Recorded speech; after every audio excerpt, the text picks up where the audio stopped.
خلافت کے امور انجام دیتے رہے، نبی کے دین کی پاسبانی کرتے رہے۔ ایک دن آپ کی بارگاہ میں، حضرت عمر فاروق اعظم کی بارگاہ میں، مغیرہ بن شعبہ کا ایک غلام جس کا نام لولو تھا، کیا نام تھا؟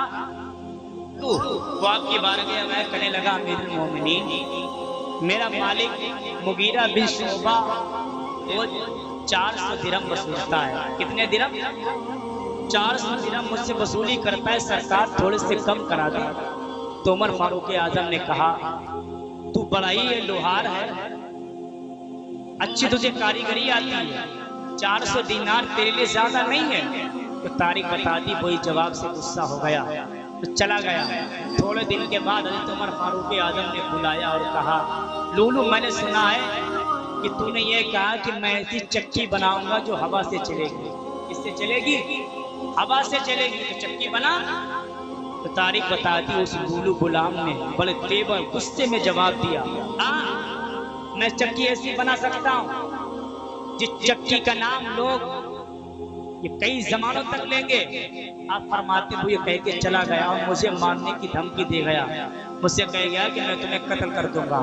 آپ فرماتے ہیں آپ نے لوگوں کو بتایا کہ وہ مجھے مارنے کی دھمکی دے کر کے گیا ہے، لیکن عمر فاروق اعظم نے کوئی توجہ نہیں تھی، مگر لولو غلام نے آپ کو مارنے کا پکا ارادہ کر لیا تھا، پکا عزم کر لیا تھا کہ میں امیر المومنین کو ماروں گا۔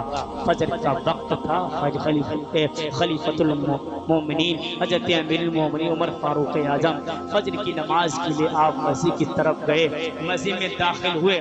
آپ کا یہ روٹین تھا کہ آپ تکبیر سے پہلے صفیں درست کراتے تھے۔ کیا درست کراتے تھے؟ صفیں، کہ پہلے صفیں درست کر لو۔ لولو غلام کو موقع ملا، آ کر کے پہلے صف میں قریب کھڑا ہو گیا، خلیفہ دوم کے پیچھے کھڑا ہو گیا۔ میرے مصطفیٰ کے دوسرے خلیفہ نے نیت باندھی، اس بدبخت غلام لولو نے عمر فاروق اعظم کے سینے پر آپ کے پیچھے 2 بار کیے، جس بار اتنے گہرے ہوئے تھے، زخم اتنا سخت ہوا تھا عمر فاروق اعظم کے، آپ نمازی کی حالت میں زمین پہ گرے۔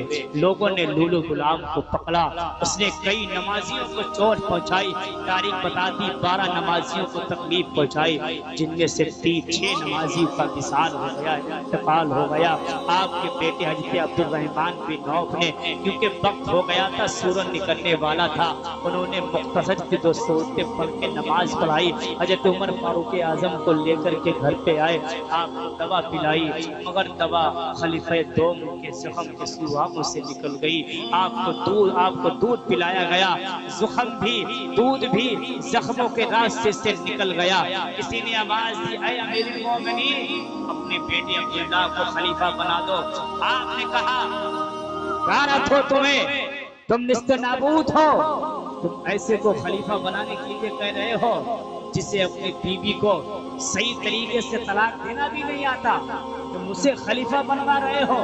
آپ نے حضرت علی، حضرت عثمان، حضرت طلحہ، حضرت زبیر، حضرت عبد الرحمن بن عوف، حضرت سعد رضی اللہ تعالی عنہ، ان تمام صحابہ کو بلایا اور کہا، میں نے تمہاری ایک کمیٹی بنا دی، میرے بعد ان 6 آدمیوں میں سے کسی ایک کو خلیفہ تسلیم کر دینا۔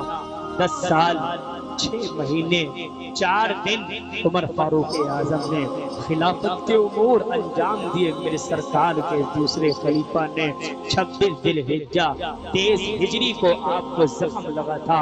3 دن کے بعد، اس سے پہلے آپ نے وصیت کی تھی، اپنے بیٹے عبداللہ کو بھیجا تھا کہ جاؤ حضرت عائشہ صدیقہ رضی اللہ تعالیٰ عنہ کے پاس جاؤ، ان سے کہنا عمر اپنے دونوں دوستوں کے پاس دفن ہونا چاہتا ہے۔ میرے آقا پہلے سے موجود تھے، ایک طرف حضرت عمر صدیق دفن تھے۔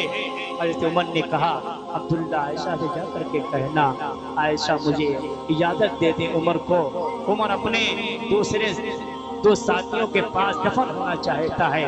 حضرت عبداللہ نے حضرت عائشہ سے کہا، حضرت عائشہ نے فرمایا کہ وہ جگہ تو میں نے اپنے لیے رکھی تھی، لیکن آج میں اپنی ذات پر عمر کو ترجیح دے رہا ہوں، وہ جگہ میں نے عمر کو دے دی۔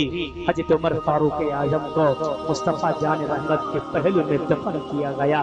آج بھی جو لوگ مدینہ گئے ہوں گے دیکھا ہوگا بیچ میں ندیوں کا امام آرام کر رہا ہے، ایک طرف حضرت ابوبکر صدیق ہیں، ایک طرف عمر فاروق اعظم آرام کر رہے ہیں۔